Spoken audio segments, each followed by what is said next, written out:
তবে আমি ঠিক দেখেছি, বাবলু এসে টুক করে ফ্রিজে চালান করে দিল। আমার চোখে ফাঁকি দেওয়া, কমলা মিত্রের চোখ এড়ানো। হ্যাঁ, আমি দেখা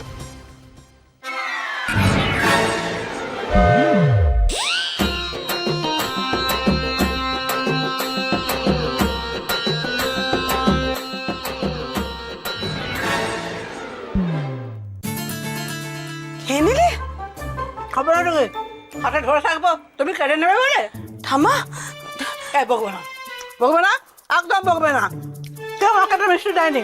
ও দিশার বিয়ের 3 দিন মোচন চললো, কেউ আমাকে একটা মিষ্টিটা দেয়নি। ওই তো ওখানে তো বউ ভাতা হলো, সেখানে তো রসমালাই হয়েছিল, সেখানেও কেউ আমাকে একটা মিষ্টি দেয়নি। তোমার না মিষ্টি খাওয়া বারণ? রাখো তোমার বারণ।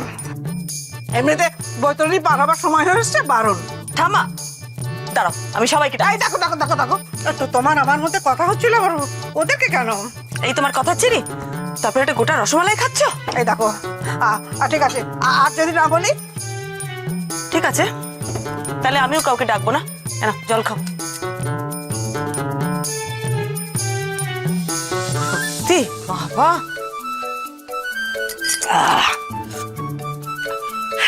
এই কালকে আরেকটা দেবে তো? হ্যাঁ, চুপি চুপি। আবার খাবে তুমি মিষ্টি? ও দেবে না, দেবে না তো? ঠিক আছে, আমিও খাবো, দেখি তুমি কি করতে পারো। তুমি আমার কলা করবে।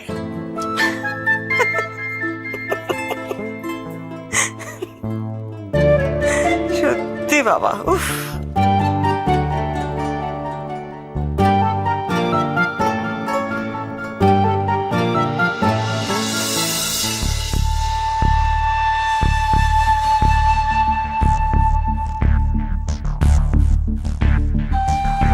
আপনি কোনো চিন্তা করবেন না, চৈতা খুব তাড়াতাড়ি বাড়ি চলে আসবে।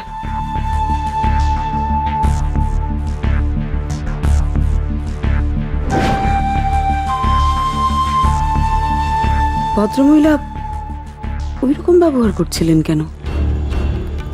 কেন মনে হচ্ছিল উনি বলতে চাইছেন না,